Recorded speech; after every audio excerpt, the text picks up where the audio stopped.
How do you download the picture that you just created on Grok AI? Well, it's quite simple. Just hover the cursor above the picture and then you can click this download button. Or you can also just click on the picture and then you see the bigger version of the picture and then you can click the download button right here. So those methods can be used to download any picture that was created on Grok AI.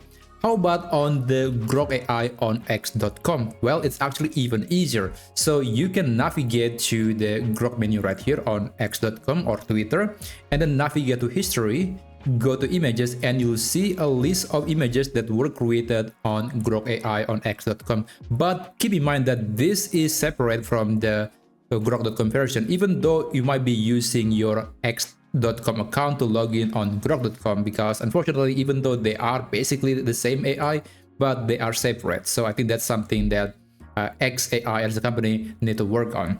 So unfortunately, in Grok.com, there is no images view, there's no gallery like the one in X.com. But at the very least, you can easily navigate between chats. You can click on this button, the history menu, and you can see all the the conversation that you have with Grok AI. You can click on any of them, and then you can see all the images that you might have created or even uploaded on that chat conversation window. So that's how you can download a picture from Grok.com and also Grok AI on X.com. So if you find this video to be useful, feel free to subscribe to this channel and I'll see you on my next video. Have a great day.